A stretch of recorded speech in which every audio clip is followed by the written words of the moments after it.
আল্লাহ তাআলা কোরআন কারীমের মধ্যে বলতেছেন ওয়াল আসর ইন্নাল ইনসানা লাফি খুসর।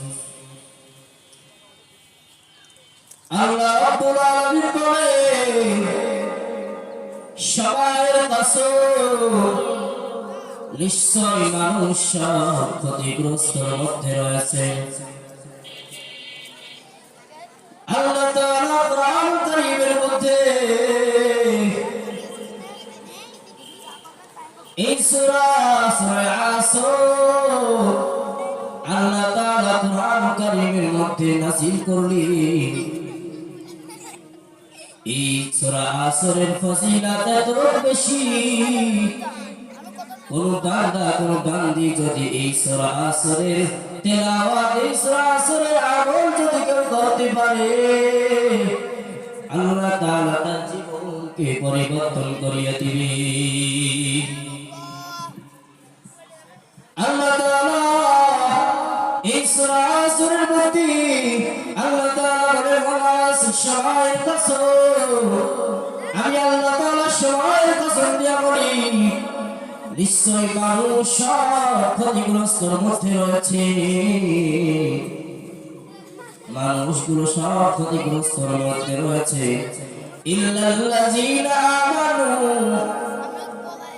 শুধু তারা বাদে, ওয়া আমিলুস সালিহাতি ওয়া তাওয়াসাউ বিল হক, যারা নেক আমল করবে, যারা আল্লাহ তাআলার নেক আমল করবে, ওয়া তাওয়াসাউ বিল হক, যারা সত্যের পথে থাকবে, ওয়া তাওয়াসাউ বিস সাবর, আর যারা সুখে দুঃখে আল্লাহ তাআলার দরবারে, যারা সুখে দুঃখে সব সময়ের জন্য ধৈর্য ধারণ করবে, যারা ঈমান আনবে, গুনাহমুক্ত শিরক মুক্ত ঈমান, যারা নেক আমল করবে,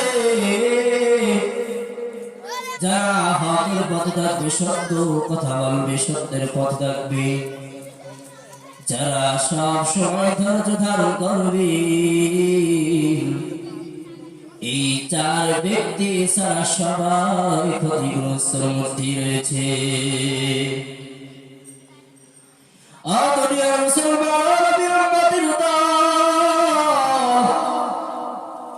আমরা সবাইকে এত বেশি অবহেলা করি। সকাল শুরু হয়ে যায় ফজর থেকে, সন্ধ্যা শুরু শেষ হয়, মাগরিব শেষ হইলে দিন শেষ হয়ে যায়। কিভাবে আমাদের সময়গুলো পার হয়ে যায়, আমরা একবারের জন্য আমরা সময়ের দিকে তাকাই না।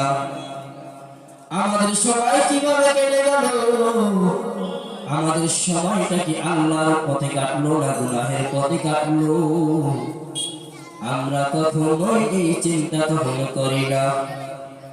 মুসলমান নবীর উম্মতের দল, হে যুবক, ও পাতার আম্মা জান, একটু কানটা খাড়া করে দিলটা নরম করে শোনেন। এই দুনিয়া চিরদিন থাকার জায়গা না, ওই অন্ধকার কবর তোমার আসল ঠিকানা। ওই কবরে একদিন ঢুকতে হবে, এই কবরে একদিন তোমাকেও যেতে হবে, আমি বান্দাকেও যেতে হবে। কিন্তু কি নিয়ে কবরে যাব, একটু চিন্তা করা দরকার আছে না? একটু চিন্তা করা দরকার। দুনিয়াতে আসছি একা, দুনিয়াতে আবার চলে যাব একা। এই কবরে আমার সঙ্গী নাই, সাথী নাই, বাতিও নাই, কেউ কবরে কেউ আমার আপন বলে কেউ থাকবে না। এই কবরে একমাত্র আমার আপন আমার আল্লাহ, আর একমাত্র আপন আমার পয়গম্বর মুহাম্মদ রাসূলুল্লাহ। কিন্তু আমরা দুনিয়াতে কি জন্য আসলাম, কি জন্য, একটু চিন্তা করতে হবে, মাথাটা খাটাইতে হবে। দুনিয়ার মধ্যে হেলাই হেলাই কাটানো যাবে না। প্রত্যেকটা সেকেন্ডের হিসাব আমার আল্লাহর দরবারে দেওয়া লাগবে রে মুসলমান। ও যুবক ভাই, ও বাতার আব্বাজান, ও বৃদ্ধ বাবাজি, ও যুবক ভাইরা, একটু মনটা নরম করো, কানটা খাড়া করে শুনে না। এই দুনিয়া ক্ষণস্থায়ী জায়গা,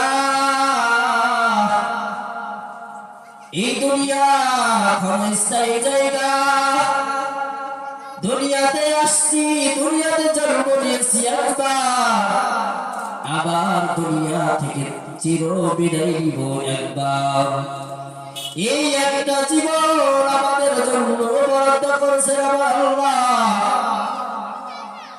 কারোর বয়স, কারোর হায়াত হয় 20 বছর, কারোর হায়াত হয় 40 বছর, কারোর হায়াত হয় 50 বছর, কারোর হায়াত হয় 60 বছর। এই যে আমার আল্লাহ তাআলা তোমাকে যে হায়াত নামক যেই সময়টা তোমাকে আল্লাহ তাআলা দান করলো,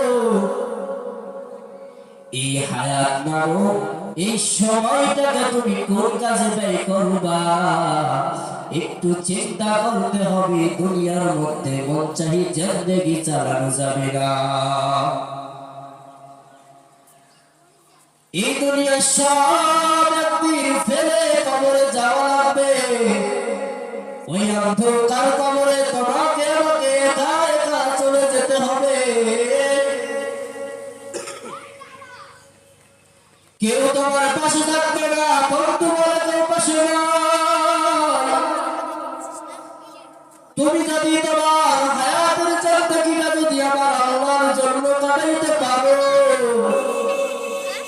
তোমার জিন্দেগিটা যদি আমার নবীর আদর্শে কাটাইতে পারো মুসলমান, ও যুবক ভাই, ও বৃদ্ধ বাবাজি, ও পর্দার আড়ালের আম্মা জানেরা, তোমার জিন্দেগিটা যদি আল্লাহর জন্য কাটাইতে পারো, আমার আল্লাহ তোমার জন্য মহা পুরস্কার রেখে দিয়েছে।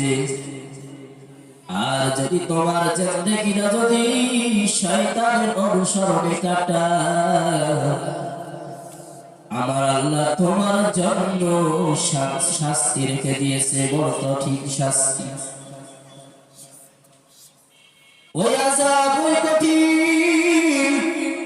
ওই কঠিন কবরের আযাব, জাহান্নামের আগুন সহ্য করার মতো তোমার আমার শক্তি নাই রে মুসলমান। দুনিয়ার সামান্য আগুন গায়ে লাগলে সহ্য করতে পারি না। দুনিয়ার সামান্য বেতের বাড়ি, কুঞ্চির বাড়ি সহ্য করতে পারি না। বড় ব্যথা লাগে, বড় ব্যথা লাগে। সামান্য মশার কামড়, পিঁপড়ার কামড় সহ্য করতে পারি না। একটু চিন্তা করে দেখো, দুনিয়ার এই ব্যথা, এই যন্ত্রণা আমরা সহ্য করতে পারি না, বড় ব্যথা লাগে।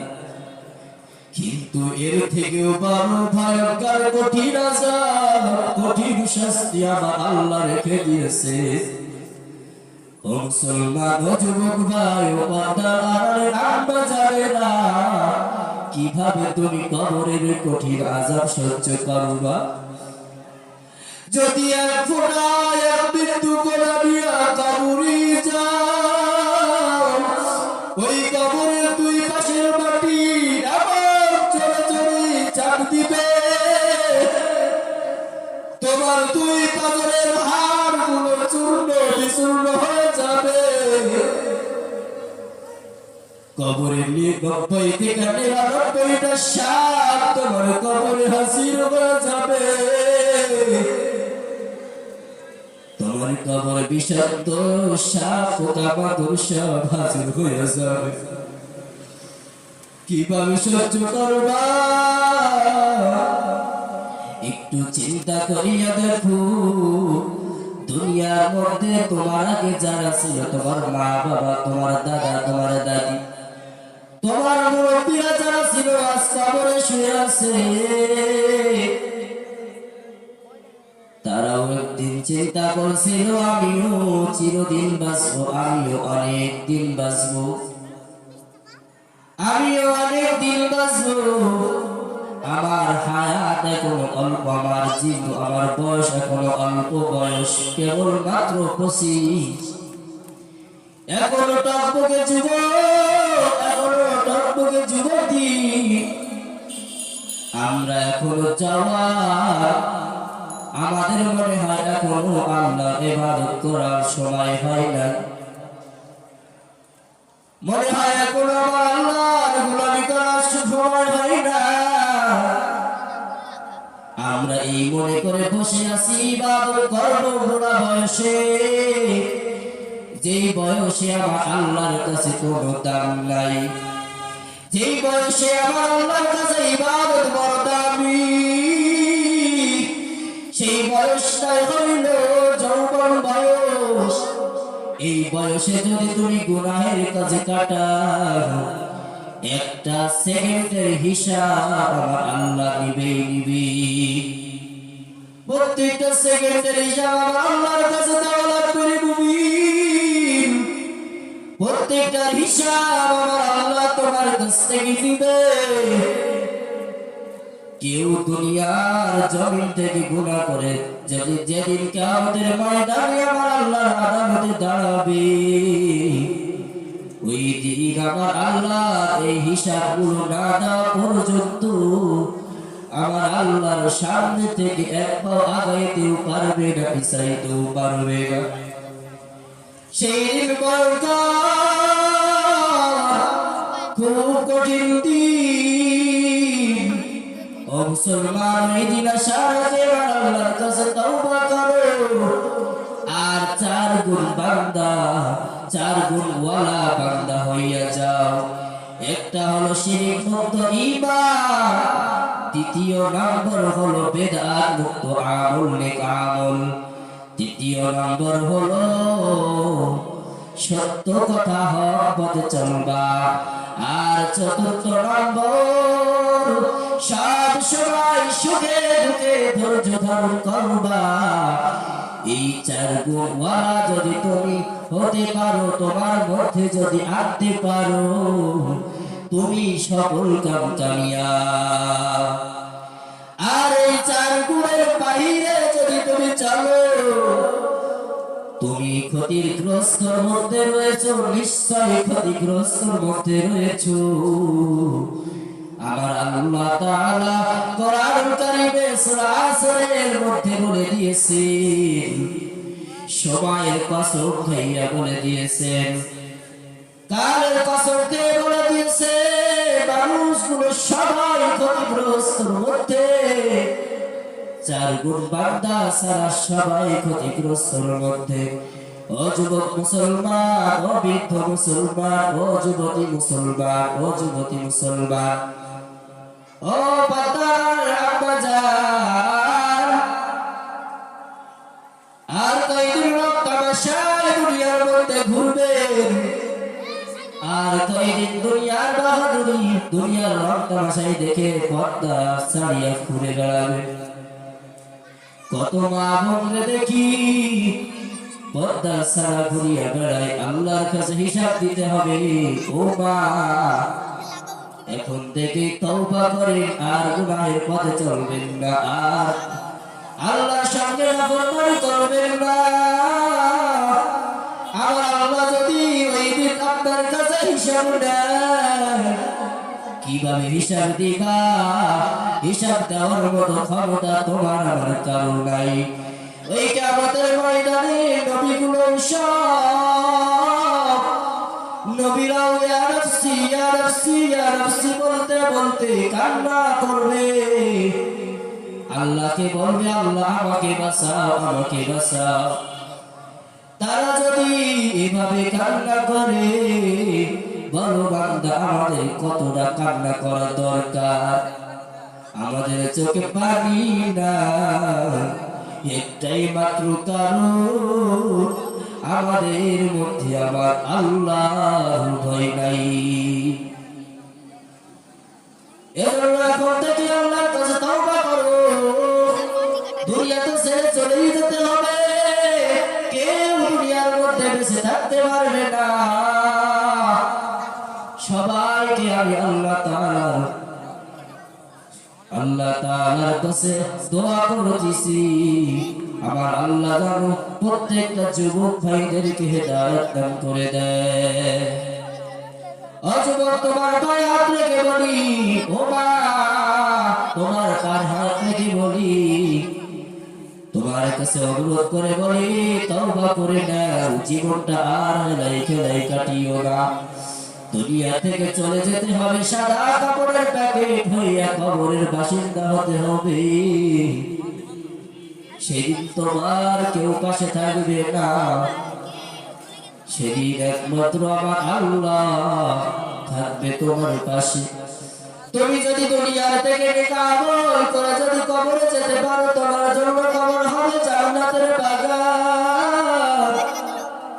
আর যদি গুনাহিয়া কবরে যাও, ওই কবরটা তোমার জন্য হবে জাহান্নামের গর্ত। এই জন্য কবরটারে জাহান্নামের গর্ত বানাইও না। আল্লাহর কাছে ক্ষমা চাও, আমার আল্লাহর তওবার দরজা এখনো খোলা।